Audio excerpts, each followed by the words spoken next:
My Let's Keep It Real people. I think I told you about this, about Mark coming on, Mark Graban. I was on his show. He made me think about mistakes. And I was like, wait a minute. You sure I made some? Only kidding. Anyhow, before I bring Mark in, let me just tell you a little bit about him. He's an internationally recognized consultant, published author, professional speaker, blogger, podcaster, which is how I met him, and entrepreneur. He builds upon a deep education in engineering and management with practical experience. By the way, I didn't even know some of this, working with executives and frontline employees in multiple industries. He synthesizes and practices approaches including lean management, continuous improvement, statistical methods, and people-centered leadership cultivate psychological safety and employee engagement. Mark helps others learn how to improve and sustain performance. Mark, I'm so glad you're on my show. Yay. I'm so happy to be here. Hearing that term and knowing a little bit about your background, lean management sounds like a fitness or a wellness program, but it's not. I know. We'll get into it. All right, but before we do, what's one word that pops in your head? Whatever word that pops in your head that describes your past 30 days, and then why'd you pick it? One word. Okay, it's got pop into my head. It's whatever it is, good, bad, or ugly. Okay, so I would say building. Building. I don't know why that. Now I got to think about, why did that word pop into my head? Because I've been working. I don't mean a building, but at the beginning of the year, the way cycles go, busy times, with other work, January, December tends to be a month of reflection. January tends to be a month of building. So I've been working with some people. I'm building a couple of online courses. I'm trying to build some other capabilities that'll help me keep building my business. So it's a time, a month to get to try investing in myself, if you will. Okay. So while you're doing this, the people want to know, how do you not, let's back up a second. Mm-hmm. How do you keep yourself grounded if you're mostly working from home and still stay connected to others? And does it work for you? So I got a lot of questions about that. First of all, do you work mostly from home? It depends on the month. I mean, there's some work from home, like when I'm not working with clients or doing things with people on site. I'm working from home, a lot of time on Zoom, a lot of times on Teams. These systems are always grabbing the wrong microphone. I have a nice external microphone here, and I'm always like, they can't hear me. Wrong microphone. You think I would have figured that out by now, but yeah, I mean, I try to stay connected. I'm not trying to be a think tank here, with my writing and podcasting. So I stay connected with people, through the work I'm doing with them, coaching or consulting, or even if I go do a speaking engagement, that's not just showing up and giving a canned spiel. I'm talking to leaders at the organization and really trying to understand their situation, their challenges, so I can tailor what I'm going to be sharing, to that situation. So I think that keeps me grounded. But you're right, there's always a risk of, if I was always at home, never working with people, and then writing books about leadership, people might say, well, where's that coming from?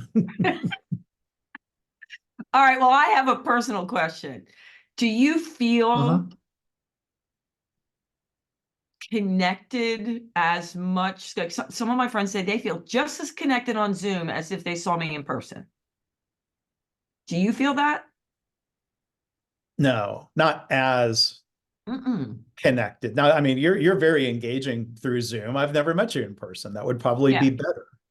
I think there's still no substitute for doing things in person opportunity, given the chance. Now, I think one thing we learned in the pandemic is we can do more virtually than we might have thought possible in the past, but I'm still a big fan of, I'd rather do an in-person speaking engagement than a virtual engagement. Oh my goodness. I just made a mistake. Can I tell you about this? No, you made a mistake. Let's highlight it.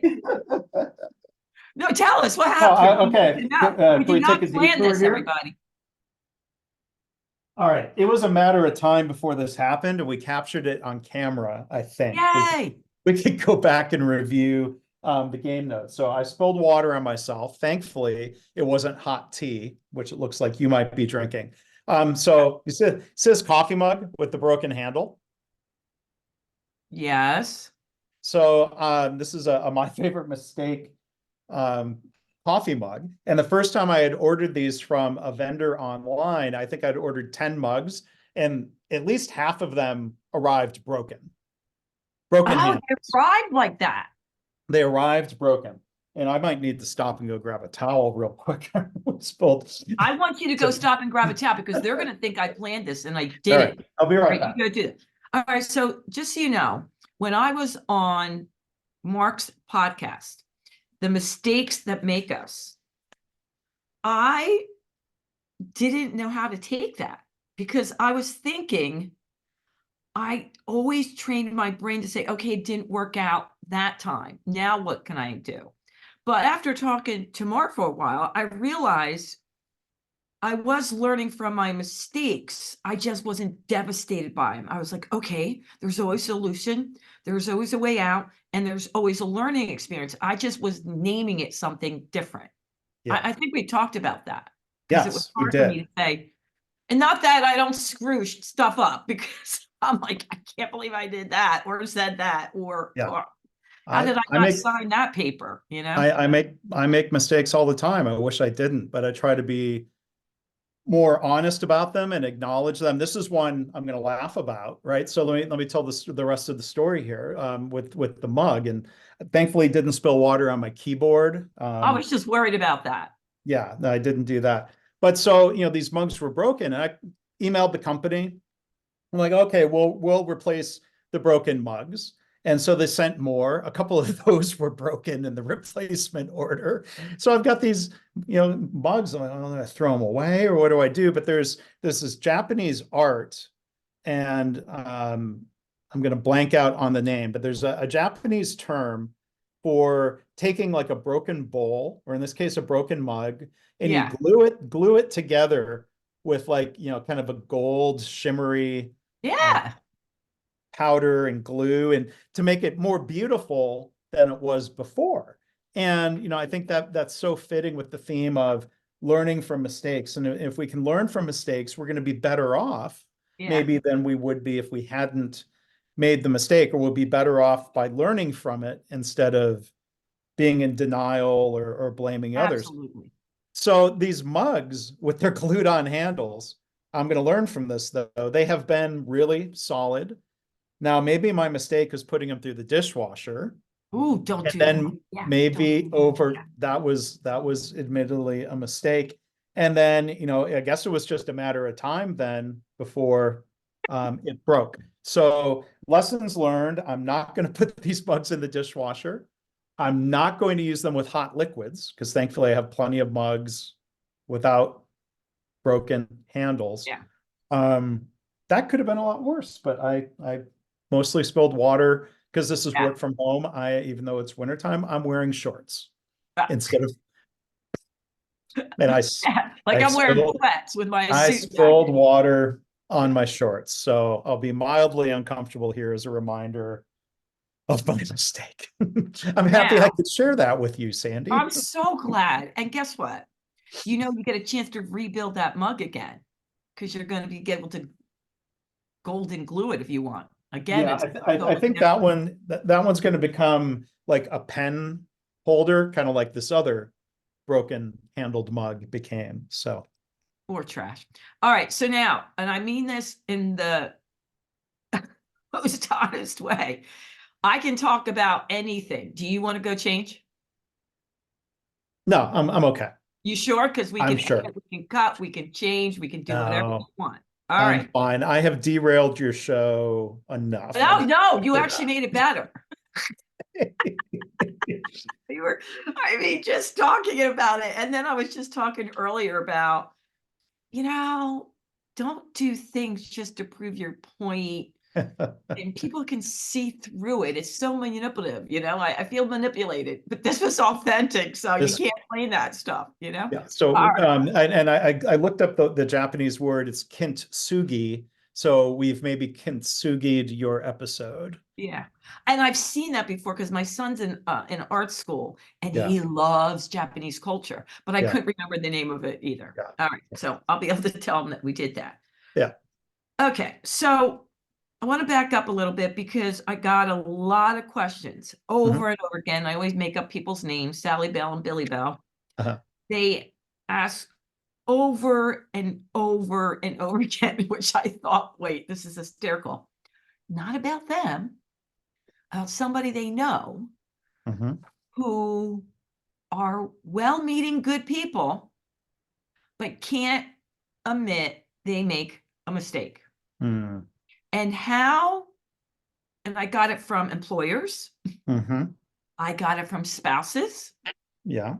and I got it from parents, Yeah. and a lot.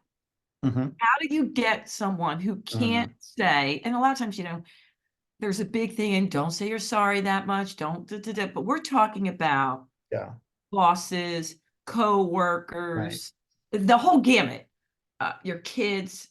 It's almost as if I'm hearing, if I don't want to put words in all of their mouth, because it was a lot of people asking the Yeah. same question Right. in a Right. way. If you make a mistake, it's like an insult on you, like you're not a good person, or Mm. it up. What did one person says? It's almost like they think nobody's going to like them, and Mm. it's a character flaw. I Mm. think it's a Yeah. character flaw the other way.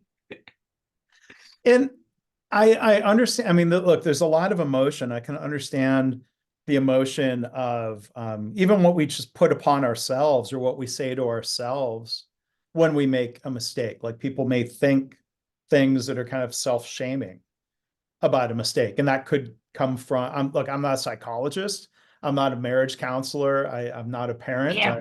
I am married, and I think about these things more like in the workplace context. But my take on it, just my own thoughts and experiences, is the way people think about their own mistakes. Let's just start there for a minute. Mhm. That could be a function. It's not a function of character.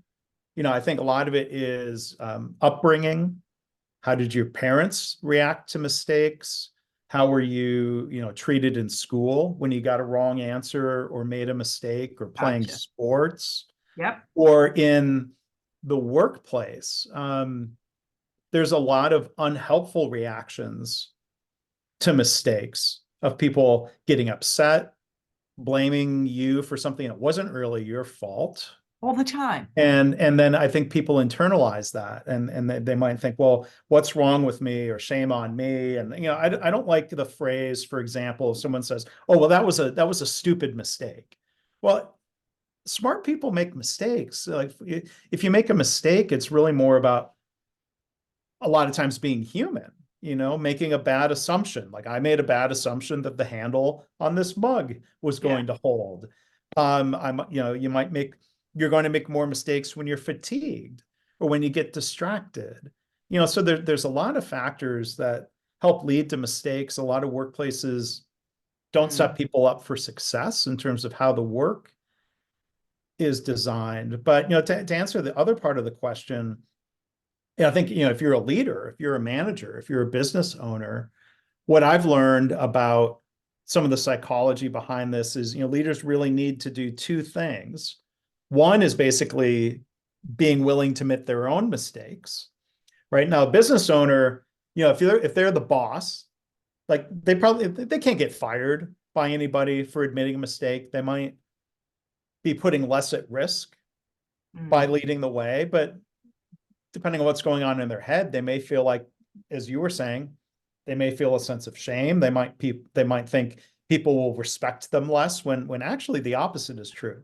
Like Yep. people respect the vulnerability, the authenticity. Like, if a leader thinks their employees think they're perfect, they're probably wrong. Like your employees know you're not perfect. So I think just acknowledging a mistake is healthy personally, I think it's helpful then in a workplace. So the first thing a leader needs to do is lead by example and admit their own mistakes, or to say, I was wrong, or even I could be wrong. So let's Yeah. go test this idea before we spend a ton of money on the marketing campaign. Let's do a small test.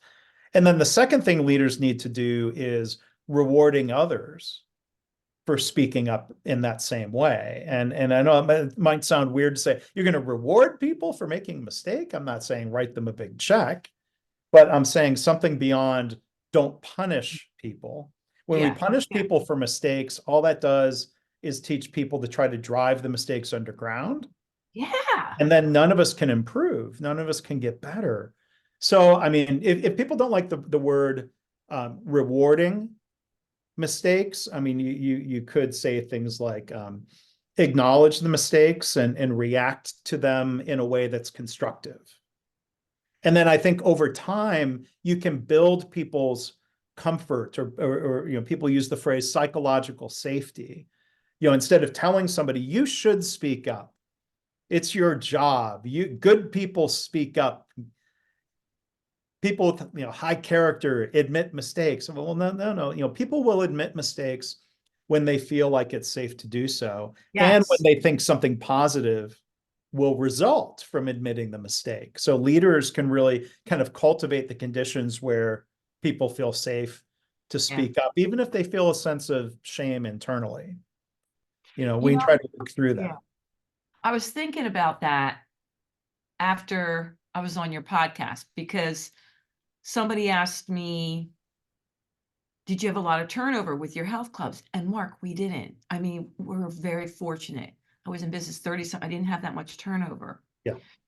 But people would come in all the time and say they made a mistake. And I would say, well, you won't do that again. Now, Mm-hmm. what'd you learn? And how can I help? Right. And after your show, I mean, I never even thought about that until after your show. I thought maybe that was one of the biggest reasons people stayed. I I mean, bet. make them comfortable, you know? Mm-hmm. I even Mm-hmm. remember my business partner, who was with me for years, came in when he was still my general manager. And he goes, oh my God, I made a mistake on our taxes and I just cost you $10,000. And that was a lot of money to me. And I Yeah. was like, okay, okay. Is there any way we can recoup it? Because I don't think so. Okay. Okay. So what did you learn? Not to do the taxes myself and hire an accountant, right? Right. But it endeared me to him. And Yeah. ended up more so because he was honest about it and we moved through, and that took a lot of courage. And he ended up being my business partner. I made him my Mm-hmm. business partner Mm-hmm. because I thought that took guts. And he didn't try to blame somebody else, or Right. somebody filed, or they made him, like, there's a million ways he could have covered that up. He could have Mm-hmm. covered it up Mm-hmm. so many Mm-hmm. ways. But that question, and I think this is such a good habit. I was so happy to hear you say it. Asking, what did you learn? Yeah. That's so powerful. And a reaction that says, I mean, I think it's in the tone and then the follow-up. But Yeah. if you or somebody says, yeah, I'm sure you're not going to do that again, that might kind of sound like a threat or a Oh yeah. warning Yeah. of It like, you was bet. funny. But, Well, okay, that won't happen again. right. But the question is how, right? So there Yeah. may be some short-term effect. If somebody makes a mistake that's like a mental lapse or something, we'll be aware of it for a little while, and you're probably less likely to do it again in the short term, but then that fades, right? So part of I think a constructive reaction to a mistake is digging into that question of what do we learn? Like, instead of saying who messed up, we can ask questions that start with different words, like, well, how did that happen? What allowed that to happen? Now we start thinking about how do we prevent that mistake from happening again in ways that are more effective than telling people, hey, be careful. Yeah. Yeah. And I love this word. I haven't heard it till recently, but I want your explanation of this, because I do really believe, oh man, you can walk into a business and you can tell the culture. And if people are happy and, like you say, feeling of psychological safety.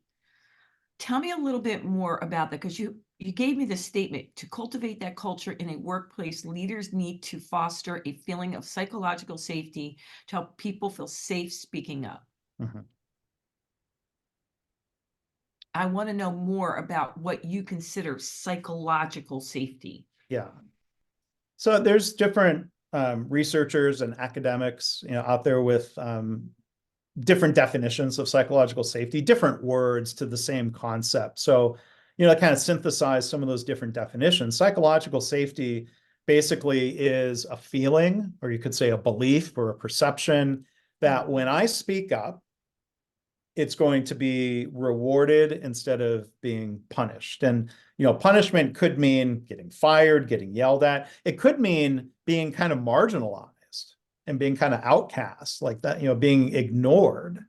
But, feeling safe to speak up about things, including, but not limited to, pointing out problems, admitting mistakes, asking questions, suggesting a better way of doing things. Like the workplaces where those different actions, not just admitting mistakes, Yeah. but I'm passionate about continuous improvement.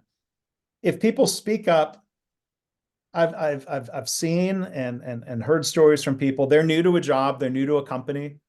Let's say a nurse. I do a lot of work in healthcare. A nurse who's worked at other hospitals, brand new to a hospital. They bring a lot of experiences with them. And let's say they bring up an idea around organizing the medication cart or the supply room or something. Like they're being well intended of like, well, things could be better. I want to share something that we did in another workplace. And people might get shut down, with things like, well, hey, you're new here. Or, you don't understand how we do things. Or, when that proves to be unwelcome, people learn pretty quickly. Like, okay, Yeah. I'm not really getting in trouble, but it's just not leading to anything. If it's not a fear factor kicking in, it's what you could call the futility factor, right? So psychological safety is an important first step to help people feel safe to speak up, but then we need to do something with what people are saying. Otherwise, they'll stop. So it's really a lot about just the environment or the culture or the conditions that people are working in.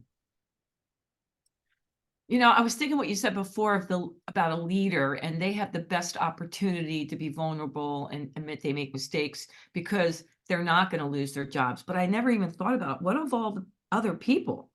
Maybe they don't speak up because like you said, the culture, they don't feel safe, and they could really lose their jobs, and they can't afford to lose their jobs. Right. Right. And that's where, and I touch on this in the book, like as much as I want people to be in an environment where they can speak up, because I think most people want to speak up. They want to contribute to the organization. They want to be able to ask questions that help themselves do a better job. But as I touch on in the book, I'm not going to say you should speak up because it's so situational. I Yeah. don't want someone to read my book and say, well, this probably wouldn't happen, but and I spilled water on this book now. I'm discovering too. The water went everywhere. Mark Graban says you should speak up at work, and then they speak up and get fired. Well, I don't want Oh my someone God. angry Right. at me or suing Yeah. me. Or I try to make that point very clearly. Like it's natural and understandable, that people are going to protect themselves and protect their paychecks. And I see this in healthcare where there are such power dynamics Mm.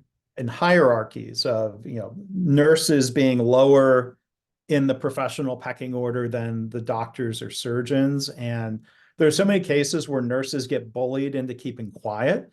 And then surgeon makes a mistake, patient gets harmed, could have been avoided if the nurse felt safe to speak up, and the surgeon has to welcome that as one of the leaders in that situation. But then I never like it when, sometimes I hear people kind of lecturing nurses like, well, you should speak up and it's your professional obligation and oaths and all of this. And I'm like, Yeah. nonsense. Think of, the nurse. I'm just going to pick a scenario, the nurse who's a single mother and kind of living paycheck to paycheck. And like, you expect that nurse to put her home and her family's home on the Mhm. line when speaking up is a choice. Like, I think that's unfair. And I would understand why people protect themselves. They probably don't feel good about not speaking up. Yeah. Think about the toll that takes on people. And that's why I think there's such an obligation. Like if we want to be a high performing organization, the variable that really helps indicate that is the level of psychological safety. So maybe we could think about back to your business, Sandy, if turnover was low, one of the factors there probably is a high degree of psychological safety. That tends to correlate. When people feel that safety, Yeah. they I they never thought they about they it at the they, time, they but don't want to leave. And when people feel psychological safety, they end up actually, like, if you're being constructive about the mistakes that are happening, you're learning from them, you're improving, people feel good about that, they're making fewer mistakes over time because we have this kind of learning and improvement response to them, that helps drive business success. yeah. I can see those To me, it connections. just made, I mean, I never thought of these things. It Mhm. was just how you treat people. It was just to me common sense. Like Yeah, but even if you were thinking just about the almighty dollar, it still makes common sense because now you're not retraining people. They like it there, you know? right I mean, there are so many business benefits to reducing turnover. And I've seen examples even in recent years, as challenging as healthcare has been, when leaders lead differently and change the culture and support the people doing the work and focus on safety and quality. And, this is in a home healthcare division of a large health system. They, within a year, cut their turnover rate from roughly 75% to something like 15%. Whoa, And that's think of unbelievable. the cost of hiring, retraining, ramping people up. I mean, turnover has huge costs. And, I think it's sad when leaders are dismissive of, like, well, oh, my employees, they're all interchangeable cogs. If they leave, we'll hire new ones. And, like, well, I think you want to engender loyalty to the business and, to a point, that stability and longevity and alignment around the success of the company, is really it's really powerful. And there's a lot of data out there that shows, I mean, psychological safety, the reason to do it isn't to be nice. It's good for, I mean, it's good for business, Yeah. right? It goes hand in hand. I think it's a better, fairer way to treat people that leads to undeniable business benefits. Yeah. Yeah. It does. All right. So we mentioned it at the beginning, and I want you to talk a little bit more about when we were talking about lean hospitals, because when did you write that book? So the first edition came out in 2008, and Okay. it's now in a third edition, which I think was 2016. So yeah, kind of updated and revised now to the third edition. That's the one mostly available now. And I just want to know, curiosity, Yeah. how, like, why? Like, what was it that you saw that you said, all right, I got to put this down for people to use? Hmm. Well, so I mean, there's a couple things that led up to that. So, I'm an industrial engineer with an MBA. I started my career focused on manufacturing. I worked at General Motors, Dell Computer, a software startup, Honeywell, big, That sounds global completely different. manufacturing company. So you think, well, how did I end up working in Yeah. healthcare? So, there are things that I learned and was able to practice along the way, starting in the auto industry, where people might point to Toyota and refer to the Toyota production system as a different way of managing, a different culture. It leads to better employee engagement, better quality, better results. All the other automakers have been pretty fervently trying to copy and emulate Toyota over the past 30 years. But then, I did more not broad, know that. yeah. And more broadly, we might call that, if we don't want to call it Toyota production system, there was a phrase that was coined. I don't love the term, but it was dubbed lean manufacturing. And so then we can generalize that as lean management, but you can apply these principles and methods in healthcare or basically any type of business, because it's a leadership style. It's a methodology for continuous improvement. It's really a matter of looking at how do we structure work? How do teams and different departments interact with each other? How does the work flow to the customer, whether that work is a car or a piece of software or a laboratory test that comes from a tube of blood, that's taken from a patient. Even though, to state the obvious, a car factory is different than a hospital, and cars are different than patients. These same concepts and principles for designing work, improving work, managing work is very transferable. So I wasn't the first to do that in healthcare by any means. But when I had an opportunity in 2005 to join Johnson & Johnson, they had a consulting group Oh, that worked with hospitals and healthcare organizations. So that was my foot in the door. And then, I was doing that work for a couple of years.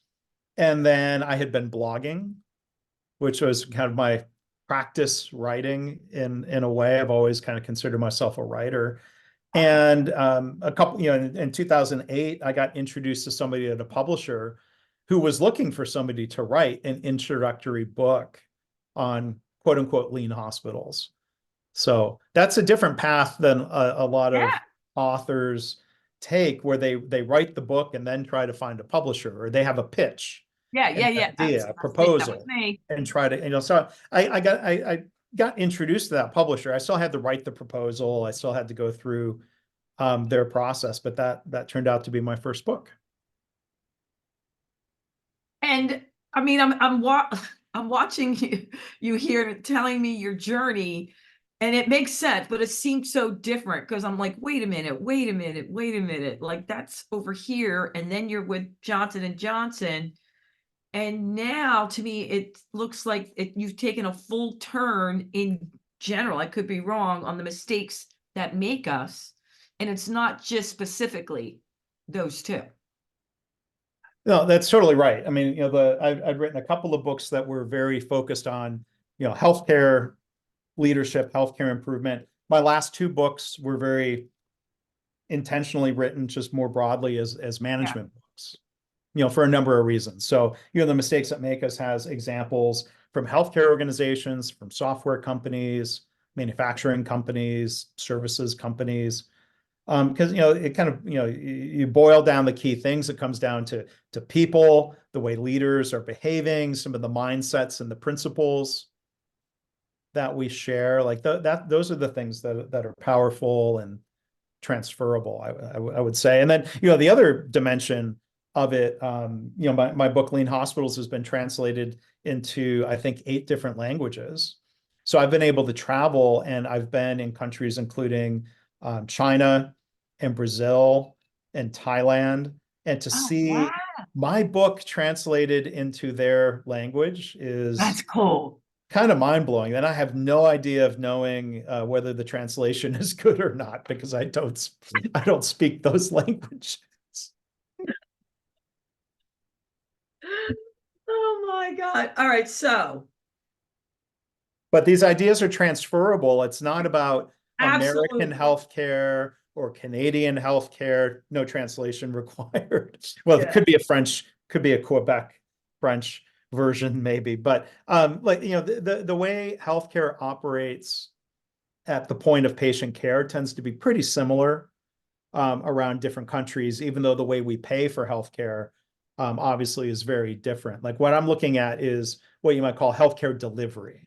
How is that tube of blood drawn from your arm and taken to the lab and run through the equipment that gives a test result that ends up as information that your doctor and you can see? Like what's the process around prepping for a surgery, doing a surgery, recovering the patient, sending the surgical instruments back to be cleaned and sterilized and repackaged? Like that's all operations.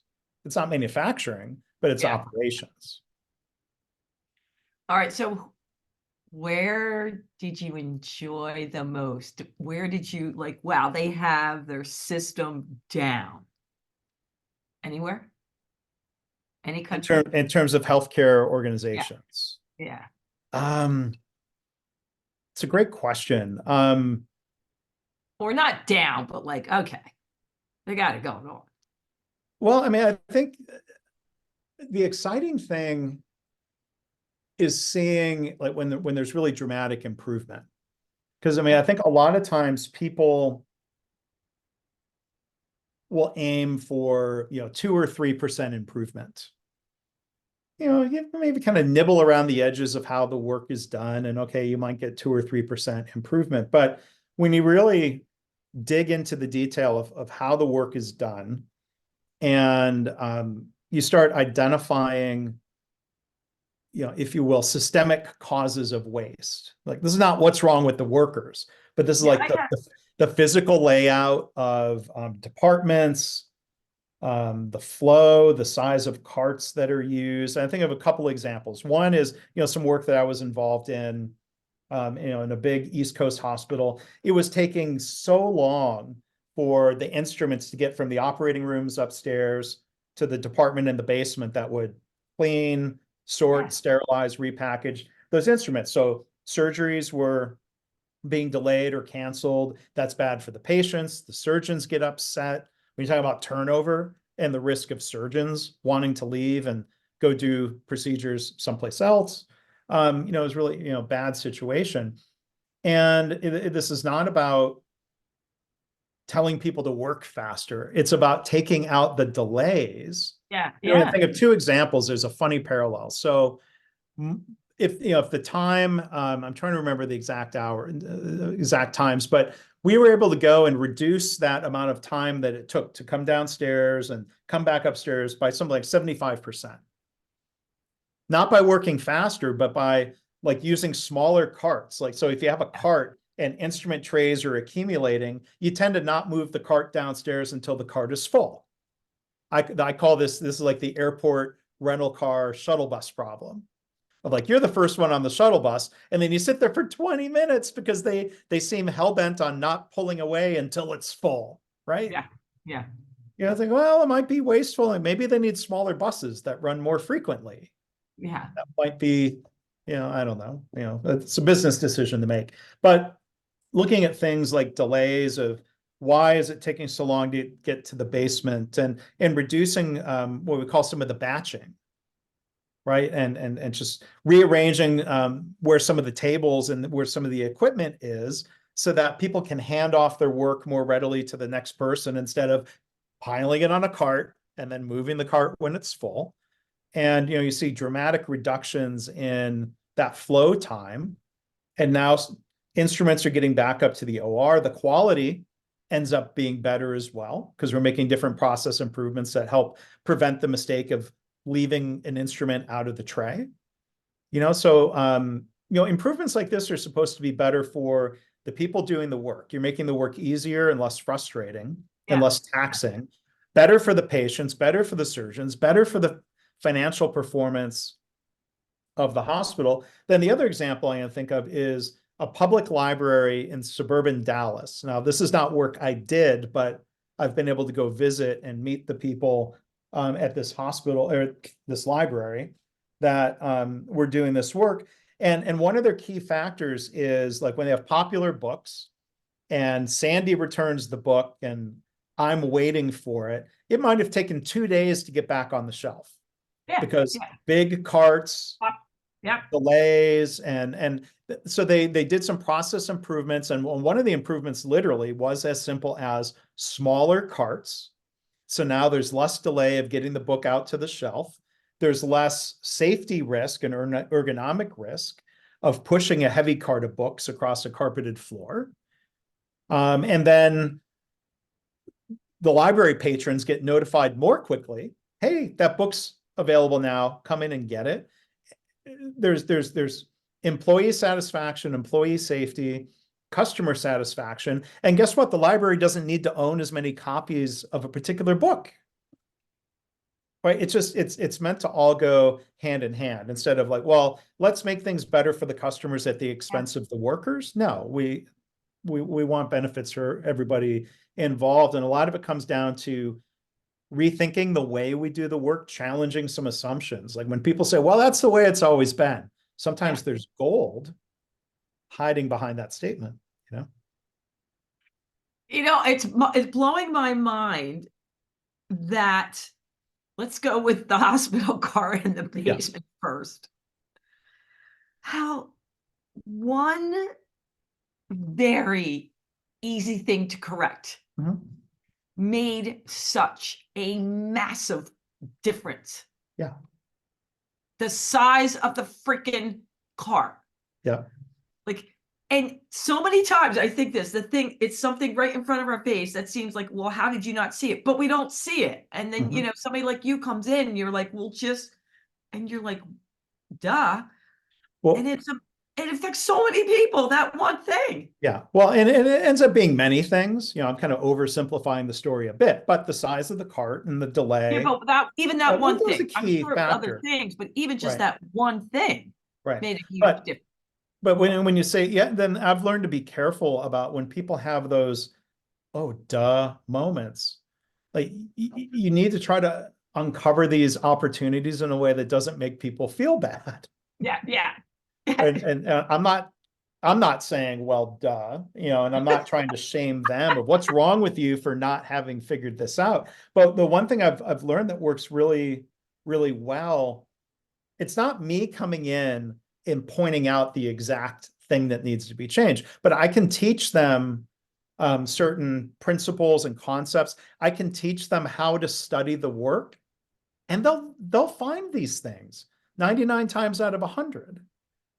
But they Yeah. haven't been given the luxury of time and some Taking the time to think about it. methodology. Yeah. Like when you're so busy doing the work, Yep. it's hard to think about improving the work because you're just getting through the day, or you're kind of on autopilot and doing it the I way you've get it. always done it. But I think the key thing with some of these lean improvement projects, it's me and sometimes some other facilitators, we're working with a team of the frontline staff. And then they might feel a little bad that they didn't discover these things earlier, but they generally come around to feeling really good that they did figure it out. Yeah, well, And that's the way you set it up. it's their improvements, not my Yeah, improvements. yeah. Because they're the ones that have to live with it and stay there. That's wonderful that you come in and do that. Not everybody does. Yeah. The way you're handling it, this is a team effort. You make them feel like they're part of it, which is so different than Yeah. I was reading some stuff you said that look, it's obvious, it's right here. You're right, because then you do feel like, duh, Yeah. you make them not feel that way, Right. which Right. is amazing. Then, Yeah. then plus they're more excited to implement it. They're so happy. Yes. And then the mindset in that team is, okay, well, we've got these new ideas. We're going to do it this new way. We're all invested in making it work. Right. So Yeah. even when you design a new process that you're pretty certain is better than the old process, there's still going to be little mistakes you made, things you didn't quite realize, little hiccups. Yeah. And if you're telling people to implement my solution, they might not feel that strongly about it. They might be like, yeah, they're indifferent. And then they try it this new way, and then they hit hiccups and they're like, oh, see, it doesn't work. Absolutely. You want them to be invested in doing the ongoing refinement of that process because it's their new process and it's partially for their benefit. And they, of course, in this case, they care about the benefit to the surgeons and to the patients, Yeah, right? absolutely. So you don't, trying to force, instead of trying to force change on people, it's a matter of engaging them. And this is not manipulating people to, No, no, no. to see it my way. It's got to be Yeah, no, no, no. I get it. authentically, a process of working together and discovering it together. And, I play a role as a facilitator of, trying to help them challenge the status quo or formulate, how do we present this to your management in a way that might be better received. I do play a role, but it's not a matter of me finding all the problems and having all the answers. Yeah. And I like that you said that. I was thinking about that at a hospital, especially. You don't have the luxury sometimes to take a step back and work on, resolving some issues. You just got to keep going. The patients keep coming, and so you coming in and then them forming the team to do this. I mean, good for them for bringing you in too. Yeah. Well, and then there's another thing, and this comes back to management or executives. Another example of the way we've always done it. Healthcare has this habit of, if work has gotten slow at the end of the shift, they'll send people home early. They'll say, well, we're saving money. Well, and now that nurse who thought they were going to get paid for a 12-hour shift is only getting paid for 9.5. They still commuted Ah, the same. And, they might be tired and ready to go home, but, you're kind of messing with people's pay, and they'll say, well, we have to send people home. I'm like, show me the law. I don't think there's a state or federal law that says you have to send nurses home when the patient volumes are down. You have a choice. You could use that time to, do improvement. You have choices. You can, and this is not, sitting around drinking coffee, but like, I think when you have motivation, which is strong in healthcare, when you have psychological safety and encouragement and alignment of, hey, if we improve, we're all going to benefit. People will gladly take 2 hours to work on different improvement opportunities that, well, we didn't have time yet, but now we've got this 2-hour window. Instead of going home early, we're going to invest in our future performance by spending a couple hours working on improvement. That's a choice that you could make, just the same as the choice to send people home. Like, are we going to save money today or invest a little bit in saving more money in the future? everybody wins. All right. I got to get this in, Mark, or I'm going to be in big trouble with my people because they want to know. Since you have the podcasts, what's one of the biggest mistakes you've learned from? Because he asks all his guests that. Right. Oh, I've made a lot of different podcasting mistakes. One mistake I've made that I've never repeated, and this probably happened, I've been podcasting since 2006. I think this was a mistake I made in about 2010. I forgot to hit record. Yeah. Simple as that. Yeah. And now we talk about themes from the podcast and the book, and I admitted it. It wasn't a $10,000 tax mistake. I could have blamed some sort of technical glitch or issue or a hard drive crash. It wasn't like, Zoom makes it very clear and obvious to me that you're recording. And if I didn't see that little red recording dot, I might say, hey, Sandy, are we really recording? But back then I was recording through Skype and we had no visual this way. And the person on the other end didn't necessarily know I was recording. So I owned up to it. I said, I forgot to hit record. I feel really bad about that. I feel like I wasted 30 minutes of your time. And that person couldn't have been any more gracious. And the reaction was, well, let's call that a practice session. We'll do it again someday and it'll be better than we did that first time. And I thought, well, that was great. Like, that's one of my lessons. Oh, that was a reward. That was a reward. Yeah. But now, one time as a guest, and this happened in the last 2 years, I was on the opposite end of that kind of glitch. And I didn't see it recording in Zoom, but sometimes people have a system that things are running through that's recording it. And so I didn't speak up. In hindsight, I should have.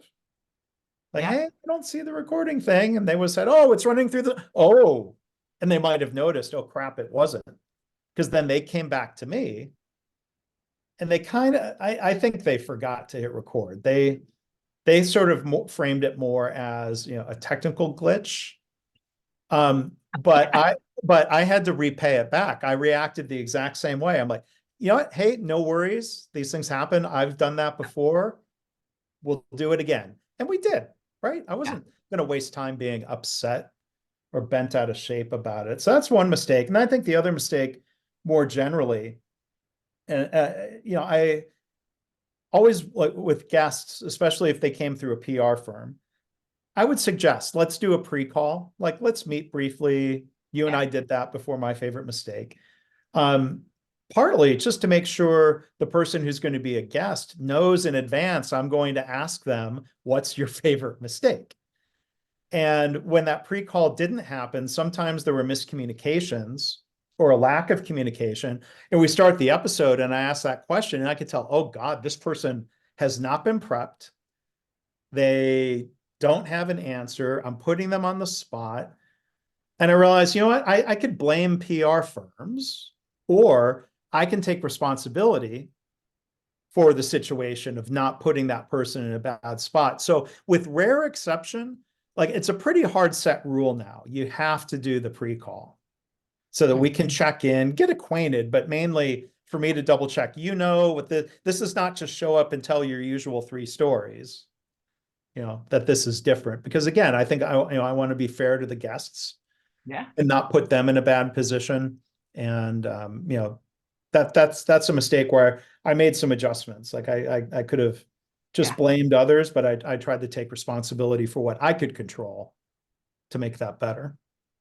Yeah. Works out. And you get to know them a little bit more. All Right. right. What is a mistake, nothing to do with the podcast, that happened recently that you learned from in any part of life? It's hard to pick one. I mean, one Besides the water spilling. besides the water spilling. And I could blame the mug, but again, I need to take It responsibility could be for my professionally, like any um any area of business. yeah, I mean, this was a mistake related to a webinar. So it's kind of adjacent to podcasts, but I'm hosting and moderating webinars where people come on and present. And one of the things I'm supposed to do is, as the presentation starts, there's a chat box, and I copy and paste a message that I prepared in advance. Like, hey, if you'd like to get the slides for note taking, here's the link. Copy, paste, hit send. So one of the things that I use as a tool to try to prevent mistakes is a checklist. I have a checklist of, like, here's 20 things you need to make sure you do, including hit record. Yeah. And one of those things is to put that message into the chat. So I could possibly forget to do that. That's not the mistake I made this time. The mistake I made was copying and pasting it. And then I sent, and it went to host and presenter, host and panelist. I hadn't clicked the drop down to select everybody because I was trying to send it to all of the 100 people in the audience. And so then I discovered about 20 minutes in, because I replied to someone else's comment in the chat, and I'm like, oh gosh, I haven't been chatting to everybody. So I noticed my mistake. And then the thing that was interesting is I'd even said verbally to the audience, okay, well, I'm going to be putting a link to the slides in the chat. And nobody called me out. Like, most of the time, 9 times out of 10, somebody would speak up, and I would be thankful of, like, I don't see the link in the chat, and I would have figured that out, but that was a very minor mistake. It's not a $10,000 mistake. It's not a spilling water all over yourself mistake. But my high level mistake was not using my checklist as diligently as I should have. Because it's easy to get lulled into complacency of, you do something right many times in a row and you think, well, I know what's in the checklist, I'm going to just go through it mentally. But then about 3 minutes before the start of the podcast, the panelists, and I'm not blaming them, I'm just stating fact, they had some sort of technical issue that we were now frantically trying to troubleshoot instead of calmly catching our breath and getting ready to go live with the webinar. That's a moment when the checklist should have bailed me out. Is under that pressure, under that stress. That's a good point. Yeah. And I wasn't, my mistake was not being disciplined about the checklist. And I hosted a webinar yesterday, and I'd put a reminder on my calendar to myself, print out the checklist and use it. And I did, and I didn't repeat the mistake with copying and pasting the slides link into the chat. But I think more importantly, I need to maintain that habit. A checklist is only as good as your willingness to use it. Absolutely. It's funny because my son, now and then, he'll commute back and forth to school. He lives there, but he can come back and forth, and he likes to do his art here. But when he gets on the train, there's so many things to take back to school, right? I mean, it's like 7 things because he's got all this art stuff going on. And he would go out the door and half the time forget something. And I'm like, okay, we're making a checklist. He's like, Mom, I'm like, you're making a checklist. So every time he's home, when he's out that door, we make the checklist. And inevitably, he would have forgot something. Yeah. Said, is it really not worth taking that moment versus you didn't have your keys, you didn't have your wallet, Yeah. you didn't have your easel. It makes sense to me. I mean, some people use a checklist to prepare for a trip. You're packing for a vacation. Yeah. Checklists like this are a form of mistake proofing. Maybe Yes. not perfect, but better than not having a checklist. Yeah, better than not. If it's good enough for pilots, if pilots can use checklists, so can I. That's true. They do. All right. So we're almost out of time, Mark. I'm so glad you came on the show. It was just awesome. And I'm thinking well, they can reach out to you. There's so many questions I had here for you, but we're not going to be able to get to them all. But tell us a little bit more about why you created the podcast before we go. Yeah, so like I mentioned earlier, I started podcasting in 2006. That's a podcast about lean management, and that's still ongoing. But in 2020, summer of 2020, I wasn't able to travel as much for work because of the pandemic, and was kind of looking for other things to do. And PR firms would pitch guests for my lean podcast, which is so niche and so narrow. It was hard to fit other people in. But one PR firm proposed Kevin Harrington, who was one of the sharks on season 1 of Shark Tank. I thought, I really don't want to say no. Like, how do I want to create a way to say yes, because I would like to meet him and talk to him. And this concept and ideas around learning from mistakes has been, a big part of my life. So I kind of proposed that, like, do you think he would want to come on and talk about a mistake? I don't know, we can call it My Favorite Mistake, like the Sheryl Crow song. And he said yes to that. And he was great. He told a wonderful story. It's in the podcast, it's in the book, about a mistake he made that almost put his business under. And he didn't blame anybody. He took ownership for it. He talked about what did you learn? How did you improve? Like, he set such a good example. I hope I can find other guests who could be as forthright and good about things like you were, Sandy, and all my other guests. Like, that's the short origin story. I think it's a fascinating question for the stories and reflections that it prompts. What's your favorite mistake? Yeah, it is. All right, Mark, thank you so much for being on Let's Keep It Real. But before we go, tell us how we can find you, how we can watch your podcast, and how they can purchase your books. Yeah, well, thank you. So people can go to markgraban.com, Graban, markgraban.com, or then go to mistakesbook.com or mistakespodcast.com. Those are probably the easiest ways to find me online. So I'm sorry that my water spill and I got long-winded. I'm sorry we didn't get through all the questions, but this has been a lot of fun. No, it's good that we didn't get through all the questions. That means, this is a hot topic for people, Yeah. And you're not long-winded. And I'm happy the water spilled. Not so am I. Yeah. I can't wait to see the clip of that. I will certainly help share that, not just the whole episode. My favorite thing that you said, you'll wait till you see. I hope I didn't curse. No, you said, I just made a big mistake. At the beginning of the show. I'm like, okay, well, I couldn't plan that. No. All right, let's keep it real, people. Mark and I would really appreciate you sharing, liking, and rating it. And you know what I'm going to say. Until next time, toodles. Bye, Mark. Bye, Sandy.